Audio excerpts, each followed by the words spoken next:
بسم اللہ الرحمن الرحیم۔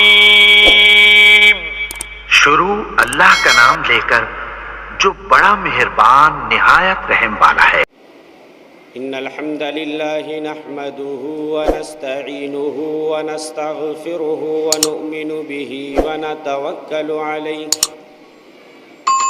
ونعوذ باللہ من شرور انفسنا ومن سیئات اعمالنا من يهده اللہ فلا مضل له ومن يضلله فلا هادی له وأشهد أن لا إله إلا الله وحده لا شريك له وأشهد أن محمدًا عبده ورسوله أما بعد فإن خير الحديث كتاب الله وخير الهدي هدي محمد صلى الله تعالى عليه وسلم وشر الأمور محدثاتها وكل محدثة بدعة وكل بدعة ضلالة وكل ضلالة في النار۔ يقول الله سبحانه وتعالى في كتابه الحكيم: اعوذ باللہ السمیع العلیم من الشیطان الرجیم وسارعوا الى مغفرۃ من ربکم وجنۃ عرضها السماوات والارض اعدت للمتقین۔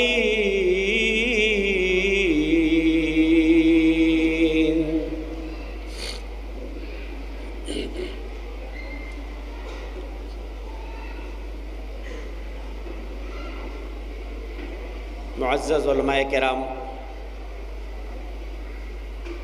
حاضرین اعظام، خواتین ملت، عزیز بچوں، جیسا کہ آپ نے سنا،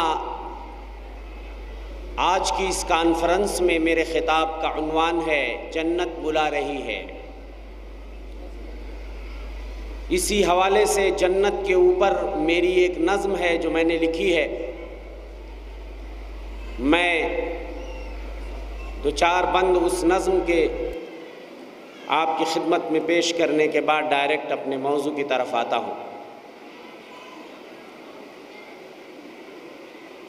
رب کی بہشت سوچئے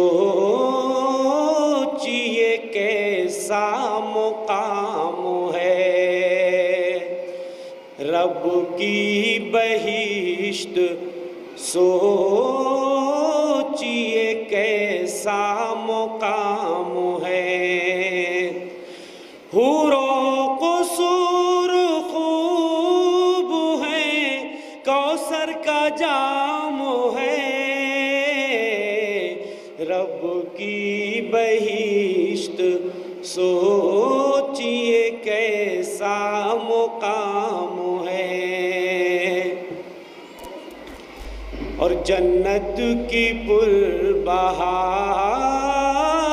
فضاؤں پہ جان نثار، جنت کی پربہار فضاؤں پہ جان نثار، ہر صبح دل فریب ہے، رنگین شام ہے، رب کی بہشت سوچئے کیسا مقام ہے۔ اور بولیں گے یہ ملائکہ باب بہشت پر، بولیں گے یہ ملائکہ باب بہشت پر، تشریف لاؤ مومنو تم پر سلام ہے، سلام علیکم طبتم فادخلوها خالدون، ویلکم ٹو جنہ۔ تشریف لاؤ مومنو تم پر سلام ہے، اور دودھ و شہد شراب کی نے، دودھ و شہد شراب کی نہروں کا سلسلہ رب کا ہمارے دیکھیے فیضان عام ہے،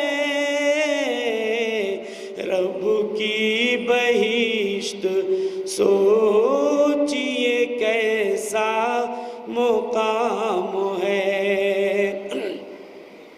پورا خلاصہ دوستو جو میری تقریر کا ہوگا وہ میرے اس مصرے کے اندر بند ہے۔ توحید جس کا شیوا ہے جنت میں جائے گا، بغیر توحید کے اللہ کی جنت ملنے والی نہیں ہے۔ توحید جس کا شیوا ہے جنت میں جائے گا، مشرک پہ آخرت میں تو جنت حرام ہے، رب کی بہشت سوچئے کیسا مقام ہے۔ حضرات، ایک مومن کا مطمع نظر اور ایک مومن کی سب سے بڑی آرزو اور تمنا اس دنیا کے اندر یہ ہوتی ہے کہ آخرت میں اسے اللہ کی جنت مل جائے اور جہنم سے اس کے چہرے کو دور کر دیا جائے۔ یہی اول و آخر تمنا ایک مسلمان بھائی کی ہوا کرتی ہے اگر وہ سچا مسلمان ہے۔ لیکن سوال یہ پیدا ہوتا ہے، کیا اللہ کی جنت یوں ہی آسانی کے ساتھ مل جائے گی؟ نہیں، اللہ کا یہ سودا بڑا مہنگا ہے۔ اللہ کا یہ سودا جسے ہم جنت کے نام سے یاد کرتے ہیں بڑا مہنگا ہے۔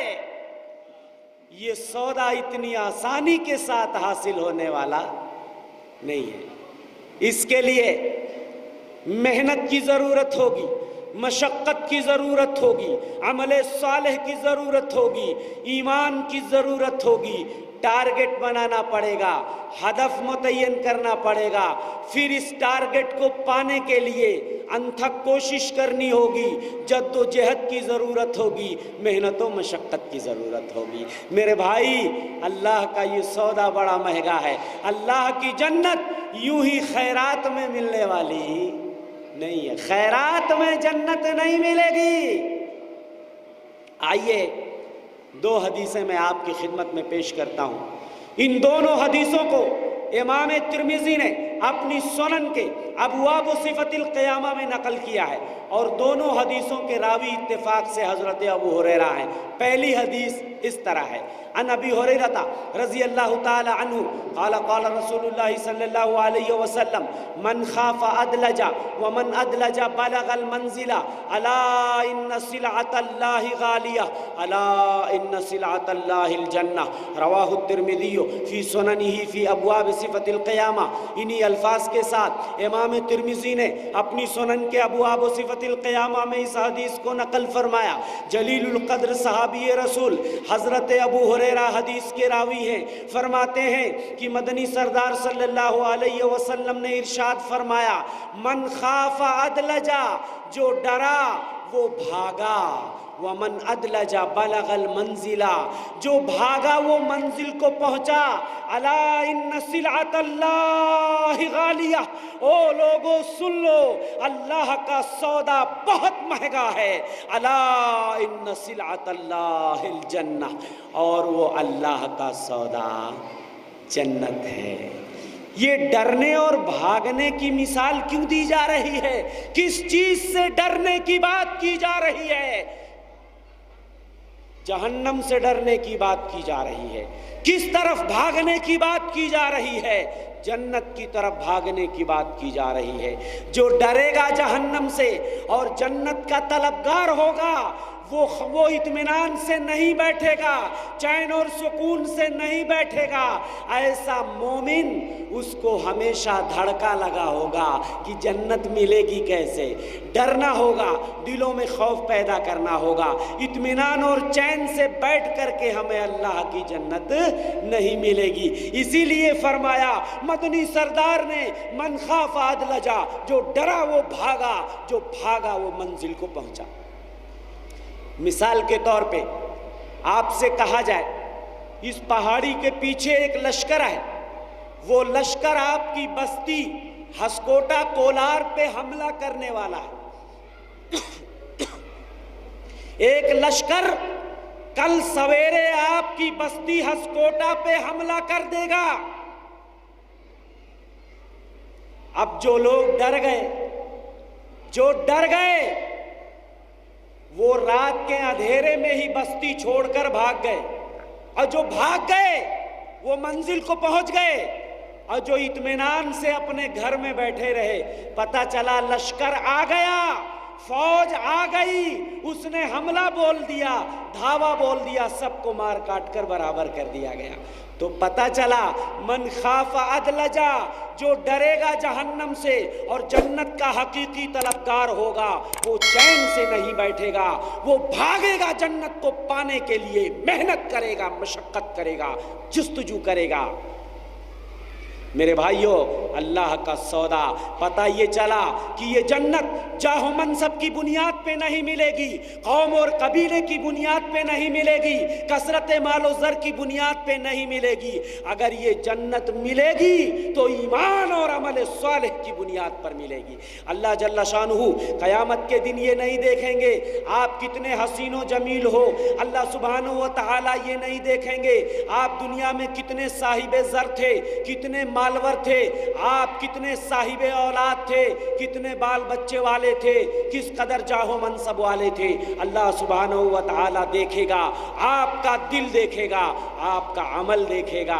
بغیر عمل کے جنت نہیں ملے گی۔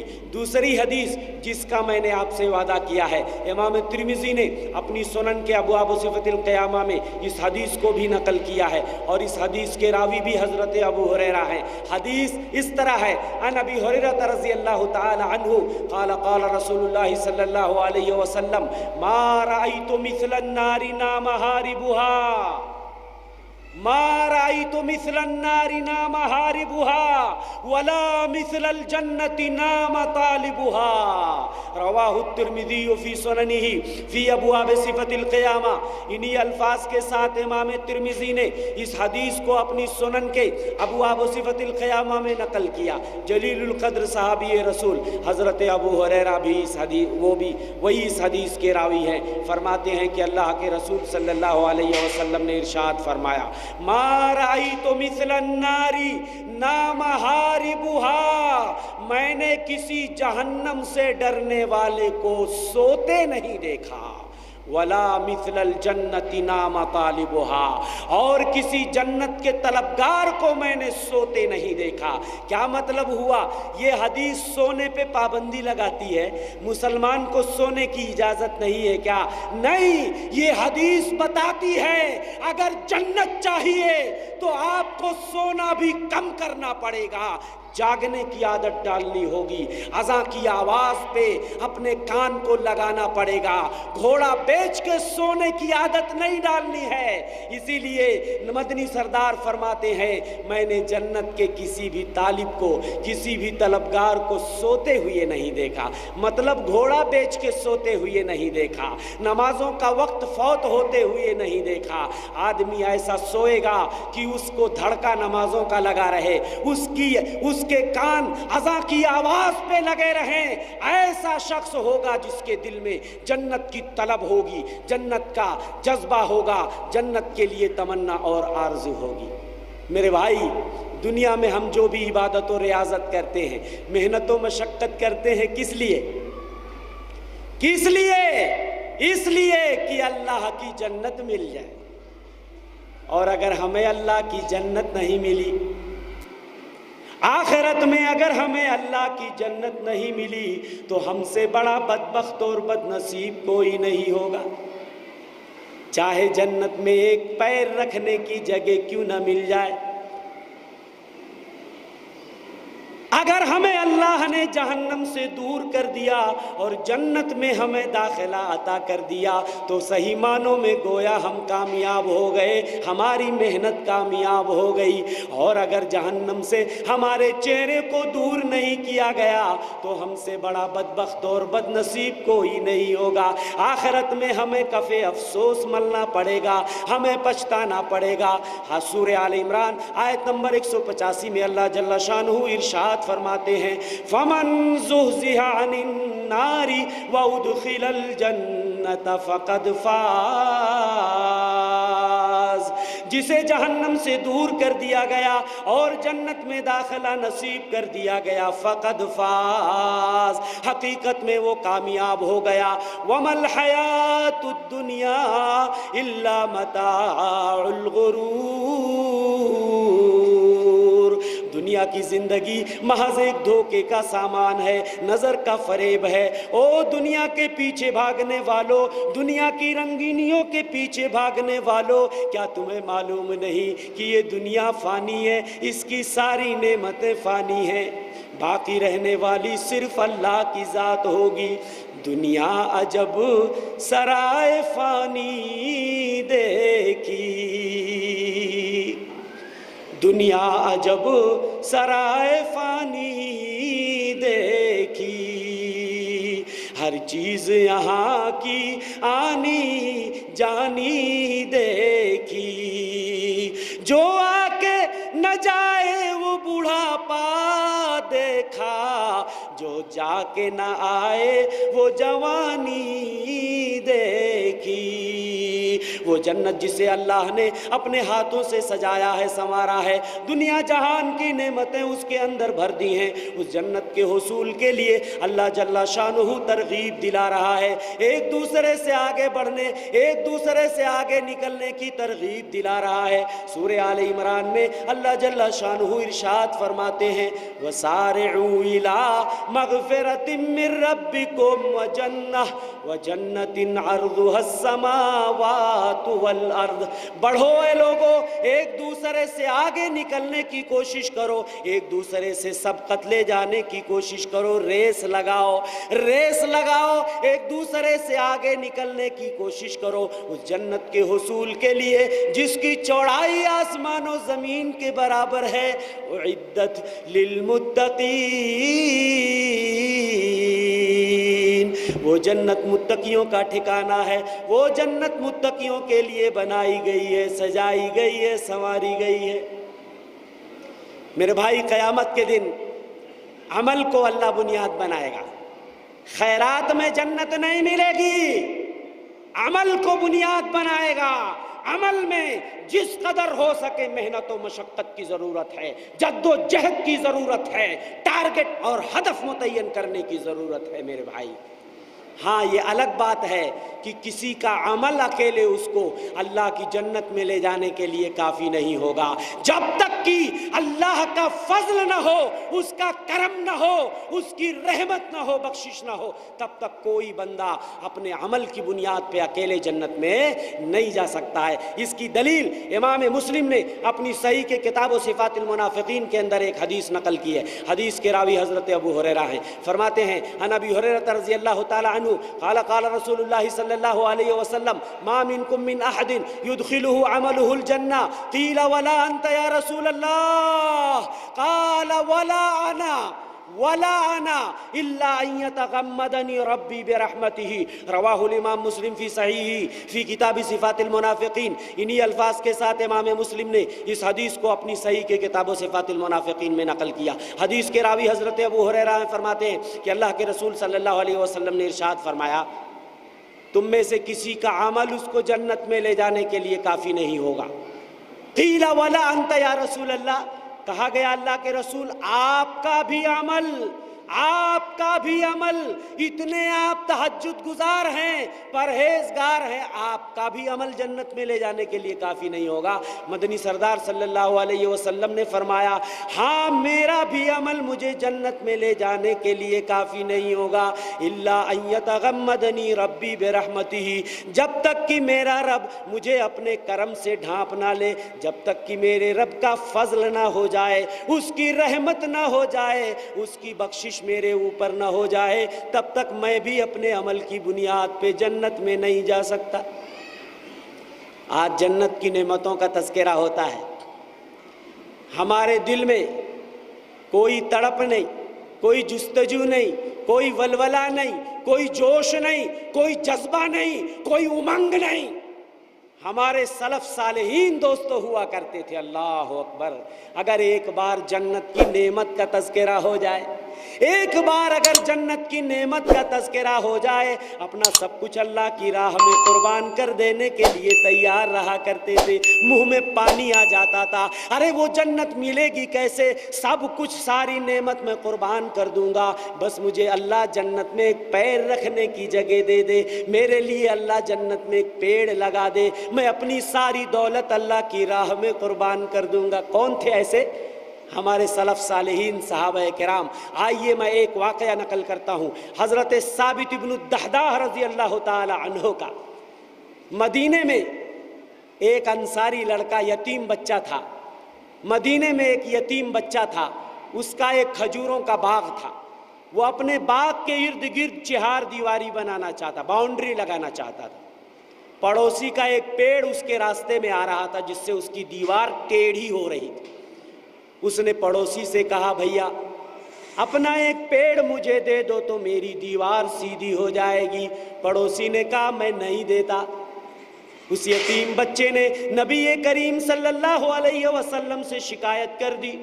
پیارے رسول نے اس آدمی کو بلایا اور کہا دے دو، یتیم بچہ ہے، ایک پیڑ دینے سے کیا ہوتا ہے؟ کہنے لگے میں نہیں دیتا۔ آپ نے فرمایا دے دو، اس کے بدلے اللہ تمہیں جنت میں کھجور کا ایک پیڑ تمہارے لیے لگائے گا۔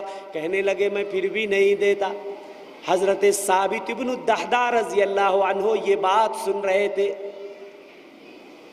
کہنے لگے اللہ کے رسول اگر میں اس پیڑ کو خرید کر اس یتیم بچے کو دے دوں تو کیا اللہ میرے لیے بھی جنت میں کھجور کا پیڑ لگائے گا؟ آپ نے فرمایا ہاں ضرور لگائے گا، کیوں نہیں لگائے گا۔ حضرت ثابت بن الدحداہ اس آدمی کے پاس جاتے ہیں، پیڑ کے مالک سے بات کرتے ہیں، میرے بھائی مدینے میں میرا فلاں باغ ہے، کئی 100 کھجور کے درخت ہیں، پورا باغ لے لیجئے، بس مجھے اس کے بدلے اپنا ایک یہ کھجور کا پیڑ دے دیجئے۔ اس آدمی نے کہا مجھے سودا منظور ہے، مجھے سودا منظور ہے۔ اس نے پیڑ دے دیا۔ حضرت ثابت ابن الدحداہ نبی کی خدمت میں آتے ہیں، کہتے ہیں اللہ کے رسول میں نے اپنے پورے باغ کے عوض ایک پیڑ کو خرید لیا، اب آپ اس پیڑ کو اس یتیم بچے کے حوالے کر دیجئے۔ اللہ اکبر! کائنات کے امام نے جب سنا کہ حضرت ثابت نے اپنا پورا باغ دے دیا کھجور کے ایک پیڑ کے بدلے، آپ نے فرمایا کم من عزق ردا، کم من عزق ردا فی الجنت لأبی الدحداہ۔ ارے جنت میں حضرت ثابت بن الدحداہ کے لیے کتنے کھجور کے خوشے لٹک رہے ہیں، کتنے کھجور کے گچھے لٹک رہے ہیں اس ایک پیڑ کی وجہ سے۔ حضرت ثابت بن الدحداہ دوڑے بھاگے اس پیڑ کی اس باغ کی طرف جاتے ہیں، ان کے بیوی بچے باغ کے اندر ہوتے ہیں، آواز دیتے ہیں اخرجی یا ام الدحداہ، او میری بیوی ام الدحداہ نکلو، اب اس باغ پہ ہمارا کوئی اختیار نہیں رہا۔ کہنے لگی کیوں؟ یہ باغ تو ہمارا ہے۔ بیوی نے کہا یہ باغ ہمارا ہے۔ شوہر نے کہا میری بیگم اب یہ باغ ہمارا نہیں رہا، میں نے اس کو بیچ دیا۔ بیچ دیا؟ اچھا بیچ دیا۔ کس چیز کے بدلے بیچ دیا؟ کہنے لگے میں نے ایک جنت میں کھجور کے پیڑ کے بدلے پورا باغ بیچ دیا۔ اس خاتون کا جواب سنیے کیا کہتی ہے، ربح البیع یا ابا الدہداء، ربح البیع یا ابا الدہداء۔ او حضرت ابو الدہداء، ثابت بن الدہداء، آپ کامیاب ہو گئے، ہماری تجارت کامیاب ہو گئی۔ اگر اللہ جنت میں کھجور کا ایک پیڑ دے رہا ہے تو اس سے بڑی کامیابی کیا ہو سکتی ہے؟ آج کی کوئی خاتون ہوتی تو شوہر کا گریبان پکڑ لیتی، او میرے شوہر نامدار، یہ آپ نے کیا غضب کر مارا، ایک ہی زندگی گزارنے کا واحد سہارا وہ بھی آپ نے اللہ کی راہ میں صدقہ کر دیا، اللہ کی راہ میں قربان کر دیا۔ میرے شوہر نامدار بتاؤ، یہ میرے بچوں کے لیے کھلونے کہاں سے آئیں گے، ان کے لیے جوڑے کہاں سے آئیں گے، ان کا خرچہ کیسے پورا ہوگا؟ آپ نے اپنی بیوی کا بھی خیال نہیں کیا، اس کے لیے 16 سنگار کا سامان کہاں سے آئے گا؟ یہ آج کی خاتون اگر ہوتی تو سوال کرتی، لیکن اس دور کی خواتین بھی، اللہ اکبر۔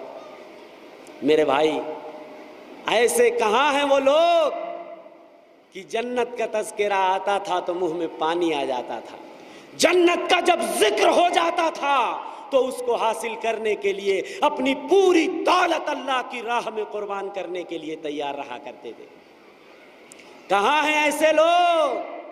اسی لیے میں نے اپنی ایک نظم میں کہا تھا، اس دور میں جنت کے خریدار کہاں ہیں، اس دور میں جنت کے خریدار کہاں ہیں، غفلت میں پڑے ہیں سبھی بیدار کہاں ہیں، غفلت میں پڑے ہیں سبھی بیدار کہاں ہیں، وہ دیکھو بلاتی ہے ہمیں حور بہشتی، وہ دیکھو بلاتی ہے ہمیں حور بہشتی، ہم حور کے غلما کے طلبگار کہاں ہیں، ہم حور کے غلما کے طلبگار کہاں ہیں، جب کوئی نبی ڈر کے شفاعت نہ کرے گا، جب کوئی نبی ڈر کے شفاعت نہ کرے گا،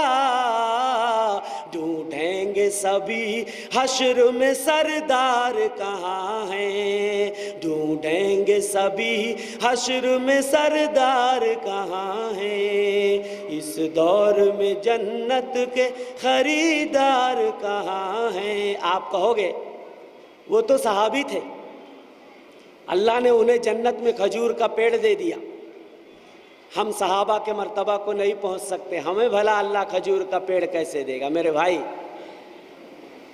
ہمیں بھی اللہ کھجور کا پیڑ دے گا۔ فرمایا اللہ کے رسول صلی اللہ علیہ وسلم نے، من قال سبحان اللہ العظیم وبحمدہ غرست لہ نخلۃ فی الجنہ، جس نے ایک بار سبحان اللہ العظیم وبحمدہ پڑھ لیا زبان سے، چھوٹی سی دعا ہے، مختصر سی دعا ہے، اگر کوئی سبحان اللہ العظیم وبحمدہ پڑھ لیا، غرست لہ نخلۃ فی الجنہ، جنت میں اس کے لیے کھجور کا ایک پیڑ لگا دیا جاتا ہے، ایک پودا فوراً لگا دیا جاتا ہے۔ 100 بار پڑھ لو، 100 پودے لگ گئے، 100 پیڑ لگ گئے، ہمارے لیے بھی لگیں گے۔ اللہ اکبر۔ وہ جنت کے مشتاق لوگ کہ جنت کا نام آ جاتا تھا، جنت کا تذکرہ آ جاتا تھا تو اپنی جان آفرین کے حوالے کر دیا کرتے تھے۔ حضرت انس بن النضر نے احد کے لڑائی میں فرمایا تھا، بدر میں شریک نہ ہو سکے تھے حضرت انس بن النضر، کہنے لگے بدر کی لڑائی میں تو میں شریک نہیں ہو سکا، مجھے بڑا ملال ہے، اگر اللہ نے کسی اور لڑائی میں شریک ہونے کا موقع عطا کیا تو اللہ بھی دیکھ لے گا کتنی محنت سے لڑوں گا اس کی راہ میں۔ احد کی لڑائی آ گئی، مسلمانوں کی صفوں میں بھگدڑ مچ گئی، کہنے لگے اے اللہ یہ مشرک جو لے کے آئے ہیں میں اس سے اپنی براءت کا اظہار کرتا ہوں، اور اے اللہ ہمارے مومن بھائیوں نے جو کچھ بھی کیا اے اللہ میں اس کے لیے معذرت خواہ ہوں۔ آگے بڑھتے ہیں، حضرت سعد سے ملاقات ہو جاتی ہے، کہتے ہیں حضرت انس بن النضر این انت یا سعد، اے سعد کہاں جا رہے ہو؟ انی اجد ریح الجنت دون احد، میں احد پہاڑی کے پیچھے سے مجھے جنت کی خوشبو آ رہی ہے، جنت کی خوشبو آ رہی ہے۔ فقاتل حتی قتل، فقاتل حتی قتل فما عرف حتی عرفته اخته بشامت او ببنانه۔ آگے بڑھتے ہیں تلوار لے کر، اللہ کی راہ میں قتال کرتے ہیں، جہاد کرتے ہیں، یہاں تک کہ شہید کر دیے جاتے ہیں۔ اتنے زخم ان کے جسم پہ آتے ہیں، پہچانے نہیں جاتے ہیں۔ ان کی ایک بہن نے انگلی کے پور سے ان کو پہچانا، یا تل سے، بدن پہ کوئی تل تھا اس سے پہچانا۔ 83 سے زیادہ زخم تیروں اور نیزوں کے ان کو لگے تھے۔ بدر کی لڑائی میں حضرت عمیر بن الحمام رضی اللہ تعالی عنہ، اللہ اکبر، کھجور کھا رہے تھے۔ حضرت عمیر کھجوریں کھا رہے تھے بدر کی لڑائی میں، کہنے لگے لئن بقیت لئن حییت الی ان آکل ہذہ التمرات، اگر میں اتنی مدت تک زندہ رہا کہ یہ کھجوریں کھا کے ختم کر دوں، انہا لحیات طویلہ، یہ تو بڑی لمبی زندگی ہوگی۔ فالقا تمرات فی یدہ فقاتل حتی قتل، فوراً کھجوروں کو پھینک دیا، اللہ کی راہ میں لڑتے لڑتے جام شہادت نوش کر گئے، شہید ہو گئے۔ یہ تھے اللہ کے بندے۔ میرے بھائیوں، قبل اس کے کہ وقت ختم ہو جائے، آئیے جنت کی تھوڑی سی نعمتوں کا بھی تذکرہ کر لیتے ہیں۔ جنت میں نعمتیں تو بہت ساری ہیں، کتنی نعمتوں کو تھوڑے سے وقت میں بیان کیا جا سکتا ہے۔ اور جنت کی نعمتوں کے بارے میں ایک بات بتا دوں، دنیا میں بیٹھے بٹھائے جنت کی نعمتوں کا آپ تصور نہیں کر سکتے۔ صحیح مسلم شریف کی روایت ہے، فرمایا اللہ کے رسول نے، حدیث قدسی اللہ فرماتا ہے اعددت لعبادی الصالحین فیہا ما لا عین رأت ولا اذن سمعت ولا خطر علی قلب بشر، میں نے اپنے بندوں کے لیے جنت میں ایسی ایسی نیک ایسی ایسی نعمتیں تیار کر رکھی ہیں جس کو کسی نگاہ نے دیکھا نہیں، کسی کان نے سنا نہیں، کسی کے دل میں گمان بھی نہیں آیا ہوگا، وہم و گمان میں نہیں آیا ہوگا کہ ہم نے کتنی نعمتیں تیار کر رکھی ہیں۔ پڑھنا چاہتے ہو تو پڑھ لو قرآن مجید کی آیت، فلا تعلم نفس ما اخفی لهم من قرۃ اعین جزاء بما كانوا يعملون، کسی انسان کو نہیں معلوم اس کی آنکھوں کو ٹھنڈک بخشنے کے لیے کتنی نعمتیں اللہ نے، کتنی نعمتیں بھر دی ہیں جنت کے اندر۔ یہ نعمتیں کس بدلے میں ملیں گی؟ جزاء بما كانوا يعملون، یہ عمل کا بدلہ ہوگا۔ پھر ایک بار کہوں گا کہ جنت خیرات میں نہیں ملے گی، صرف جذبے کی بنیاد پہ نہیں ملے گی، عمل کی بنیاد پہ ملے گی۔ بے عمل دل ہو تو جذبات سے کیا ہوتا ہے، بے عمل دل ہو تو جذبات سے کیا ہوتا ہے، کھیت بنجر ہو تو برسات سے کیا ہوتا ہے۔ اور عمل سے زندگی بنتی ہے جنت بھی جہنم بھی، عمل سے زندگی بنتی ہے جنت بھی جہنم بھی، یہ خاکی اپنی فطرت میں نہ نوری ہے نہ ناری ہے۔ میرے بھائیو، جنت کی نعمتوں میں سے اگر پوچھا جائے سب سے عظیم نعمت، سب سے بڑی نعمت کون سی ہے، تو کیا جواب دیں گے؟ دیدار الہی، رب کے چہرے کا دیدار۔ اس سے بڑی نعمت جنت میں اور کچھ نہیں ہے، اس سے بڑی نعمت کچھ نہیں ہے جنت میں کہ رب کے چہرے کا دیدار ہو جائے۔ اللہ اکبر۔ اللہ فرماتا ہے وجوہ یومئذ ناظرہ الی ربہا ناظرہ، اس دن کچھ چہرے تر و تازہ ہوں گے، اپنے رب کو دیکھ رہے ہوں گے۔ دوسری جگہ اللہ فرماتا ہے للذین احسنوا للذین احسنوا الحسنى منہم وزیادہ۔ زیادہ کی تفسیر مفسرین نے کی ہے، اس سے مراد دیدار الہی ہے۔ میرے بھائی، لیکن ہم اللہ کے چہرے کا دیدار دنیا میں نہیں کر سکتے۔ کوئی بھی بندہ کتنا نیک اور پرہیزگار ہو، دنیا کی آنکھ سے کوئی بھی اللہ کے چہرے کا دیدار نہیں کر سکتا ہے۔ آخرت میں مومنین متقین بندے اللہ کے چہرے کا دیدار کریں۔ ہمارے یہاں کتنے لوگ ڈھکوسلے بازی دیکھیے، کہتے ہیں کوئی مکاشفے میں، کوئی مراقبے میں وہ اللہ کے چہرے کا دیدار ہو جاتا ہے۔ میرے بھائی یہ سب ڈھونگ ہے، دھتورا ہے، ڈھکوسلا ہے، جھوٹ ہے، فریب ہے۔ کوئی بھی دنیا میں، کوئی آنکھ دنیا میں اللہ کے چہرے کا دیدار نہیں۔ ارے موسیٰ کوہ طور پہ گئے، اب موسیٰ علیہ السلام بھی رب کے چہرے کا دیدار نہیں کر سکے۔ قرآن کہتا ہے سورہ اعراف آیت نمبر 143 میں اللہ جل شانہ ارشاد فرماتے ہیں قال ربی ارنی انظر الیک، موسیٰ نے کہا اے اللہ میں تجھے دیکھنا چاہتا ہوں، میں تجھے دیکھنا چاہتا ہوں۔ قال لن ترانی، اللہ نے کہا او موسیٰ تم مجھے ہرگز ہرگز دیکھ نہیں سکتے، ولکن انظر الی الجبل فإن استقر مکانہ فسوف ترانی، موسیٰ کوہ طور کو دیکھو، اگر یہ اپنی جگہ ثابت قدم رہا تو تم مجھے دیکھ لو گے۔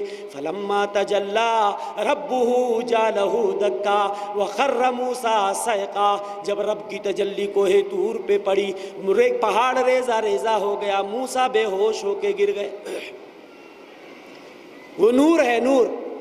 پوچھا گیا، پیارے رسول سے سوال کیا گیا ہل رأیت ربک، کیا آپ نے اپنے رب کا چہرے کا دیدار کیا؟ نبی نے فرمایا نور انا اراہ، ارے وہ تو نور ہے میں اسے کیسے دیکھ سکتا ہوں۔ دوسری روایت صحیح مسلم کی، اللہ کے رسول نے ارشاد فرمایا حجابہ النور، اس کے چہرے پہ نور کی ایک چادر ہے، نور کی ایک چادر ہے، لو کشفہ، اگر وہ چادر ہٹا دے لأحرقت سبحات وجهه ما انتهى إليه بصره من خلقه، اس کے چہرے کی تجلی جہاں تک نگاہ جائے گی ہر چیز کو جلا کر خاکستر کر دے گی، ہر چیز کو خاک کر دے گی۔ حضرت جریر ابن عبداللہ البجلی کی ایک روایت میں آپ کی خدمت میں پیش کرتا ہوں، صحیح مسلم کتاب المساجد کی روایت ہے، امام مسلم نے اس حدیث کو اپنی صحیح کے کتاب المساجد میں نقل کیا ہے۔ عن جریر ابن عبداللہ البجلی قال كنا جلوسا عند رسول اللہ صلی اللہ علیہ وسلم اذ نظر الى القمر لیلۃ البدر فقال اما انکم سترون ربکم کما ترون هذا القمر لا تضامون في رؤيته، رواه الامام مسلم في صحیح في کتابی، رواہ الامام مسلم فی صحیح فی کتاب المساجد، امام مسلم نے اس حدیث کو اپنی صحیح کے کتاب المساجد کے اندر نقل کیا ہے۔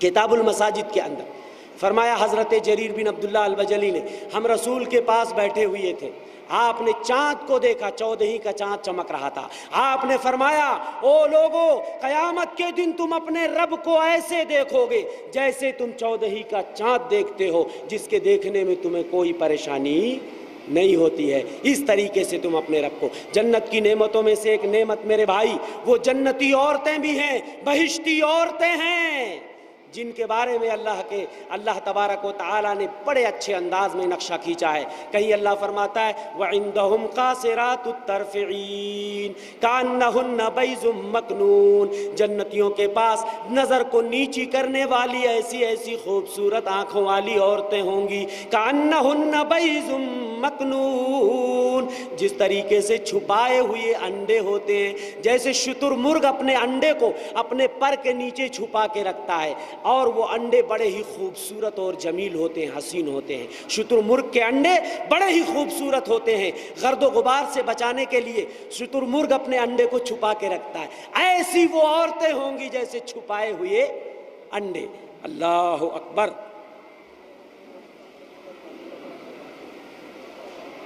شتر مرغ جس طریقے سے اپنے انڈے کو چھپا کے رکھتا ہے، اس طریقے سے وہ خوبصورت عورتیں ہوں گی۔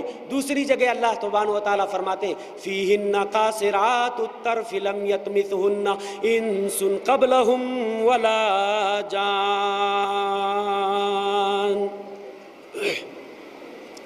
جنتوں میں ایسی عورتیں ہیں ان کو کسی انسان نے چھوا نہیں ہوگا، نہ کسی جنات نے چھوا ہوگا۔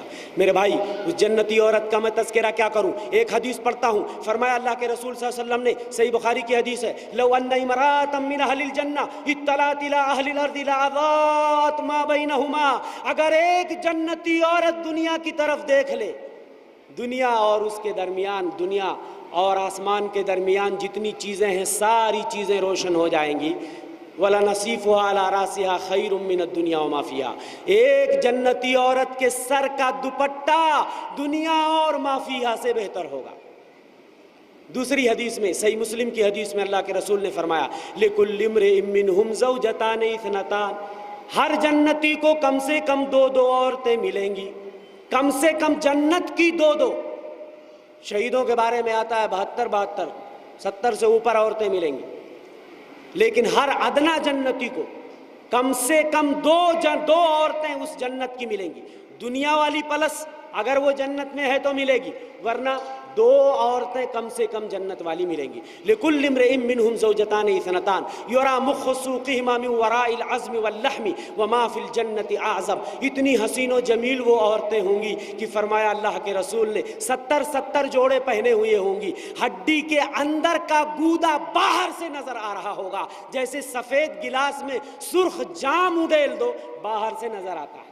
ایسے اتنی حسین و جمیل. اللہ اکبر. وما فی الجنت اعزب. جنت میں کوئی کنوارا، فرمایا اللہ کے رسول نے جنت میں کوئی کنوارا نہیں ہوگا، سب کی شادی اللہ سبحانہ و تعالیٰ کروائیں گے. اگر کوئی لڑکا بغیر شادی کے مر جاتا ہے، آخرت میں اللہ جنت میں اس کی شادی دنیا کی عورتوں میں سے جسے وہ پسند کرے گا اس سے کروائیں گے، اگر وہ بغیر شوہر کے ہے تو. کوئی لڑکی بغیر شادی کے کنواری مر جاتی ہے، اللہ سبحانہ و تعالیٰ جنت میں اس کی شادی کرائیں گے دنیا کے مردوں میں سے جو بغیر شوہر کا ہوگا، جسے وہ لڑکی پسند کرے گی اللہ سبحانہ و تعالیٰ. لیکن یاد رکھو میری بہنوں، جنت میں ایسے مردوں کا تصور نہیں ہے جیسے بہشتی عورتوں کا تصور ہے.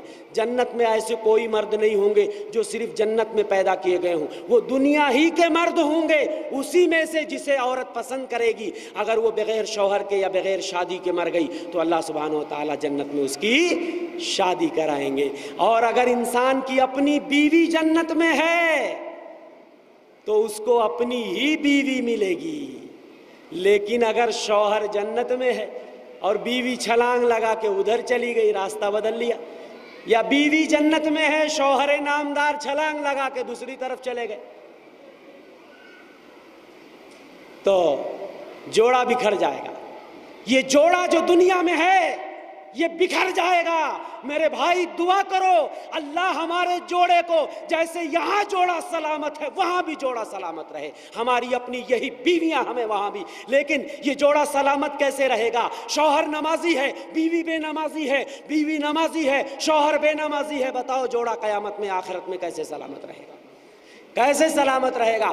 محنت کرنی پڑے گی، مشقت کرنی پڑے گی. فرمایا اللہ کے رسول نے رحم اللہ رجلا، اللہ رحم کرے. کیسے جوڑا سلامت رہے گا میں بتا کے اپنی بات ختم کرتا ہوں. جوڑا سلامت کیسے رہے گا؟ اللہ رحم کرے اس مرد پر جو رات میں اٹھتا ہے، ایقظ زوجتہ صلی من اللیل، رات میں نماز پڑھتا ہے، وایقظ زوجتہ، اور اپنی بیوی کو جگاتا ہے. فإن ابت نضح فی وجہ الماء، بیوی اگر اٹھنے سے انکار کرتی ہے تو پانی کے چھینٹے مار دیتا ہے. ورحم اللہ امرأۃ قامت من اللیل فصلت، اللہ رحم کرے اس عورت پہ جو رات میں اٹھ کے نماز پڑھتی ہے. پھر اللہ رحم کرے اس عورت پر جو رات میں اٹھ کے نماز پڑھتی ہے. وایقظت زوجہا، اپنے شوہر کو بھی جگاتی ہے. فَإِنْ أَبَى نَزَحَتْ فِي وَجْهِ الْمَاء، اگر شوہر انکار کرتا ہے تو اس کے چہرے پہ پانی کے چھینٹے مار کے اس کو جگا دیتی ہے. ایسے جوڑا سلامت رہے گا. ایسے محنت کرنی پڑے گی، ایسے مشقت کی ضرورت ہے میرے بھائی. اگر ہمیں اللہ کی جنت چاہیے میرے بھائی عمل کرنا ہوگا، ایمان کی ضرورت ہے. سب سے شارٹ کٹ راستہ اگر جنت میں جانا ہے وہ ہے تقوی شعاری. بغیر تقوی کے اللہ کی جنت نہیں ملے گی. قرآن کہتا وَأُزْلِفَتِ الْجَنَّةُ لِلْمُتَّقِينَ غَيْرَ بَعِيدٍ، جنت متقیوں سے قریب کر دی گئی ہے، ذرہ برابر بھی دور نہیں ہوگی. دوسری جگہ اللہ فرماتا ہے وَسِيقَ الَّذِينَ اتَّقَوْا رَبَّهُمْ إِلَى الْجَنَّةِ زُمَرًا، متقیوں کو جنت کی طرف ہانک کر گروہ در گروہ لایا جائے گا. حَتَّى إِذَا جَاءُوهَا وَفُتِحَتْ أَبْوَابُهَا، جب جنت کے پاس آئیں گے اس کے دروازے دروازے کھولے جائیں گے. وَقَالَ لَهُمْ خَزَنَتُهَا سَلَامٌ عَلَيْكُمْ طِبْتُمْ فَادْخُلُوهَا خَالِدِينَ. او جنتیوں تم پہ سلامتی ہو. فرشتے کہیں گے او جنتیوں تم پہ سلامتی ہو, ویلکم ٹو جنہ, آؤ جنت میں, اہلاً و سہلاً مرحبا, ویلکم ٹو جنہ, جنت میں داخل ہو جاؤ. میرے بھائیو, بغیر تقوی کے اللہ کی جنت نہیں ملے گی. اسی لیے میں نے اپنی ایک نظم میں کہا تھا, اگر ایمان و تقوی سے یہ دل سرشار ہو جائے, اگر ایمان و تقوی سے یہ دل سرشار ہو جائے تو عالی شان جنت میں محل تیار ہو جائے. نبی کی سنتوں سے در حقیقت پیار ہو جائے. ابھی اتباع سنت پہ بھی کسی صاحب نے خطاب کیا ہے. میرے بھائی, اتباع سنت بھی دخول جنت کا سبب ہے. بغیر سنت کی پیروی کیے بھی اللہ کی جنت نہیں مل سکتی ہے.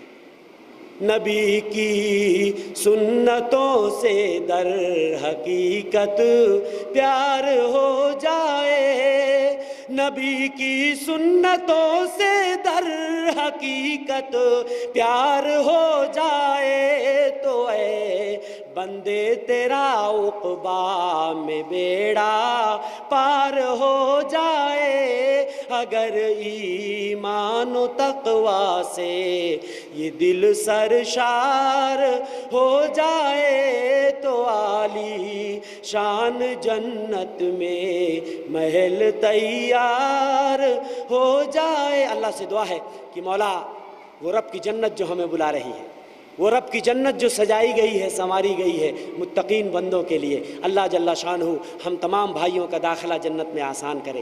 ہمارے لیے صرف جنت ہی نہیں, مولا جنت الفردوس کے اندر جگہ بنا دے. ہم تمام بھائیوں کا چہرہ جہنم سے پھیر دے. اللہ سے دعا ہے کہ اللہ ہم تمام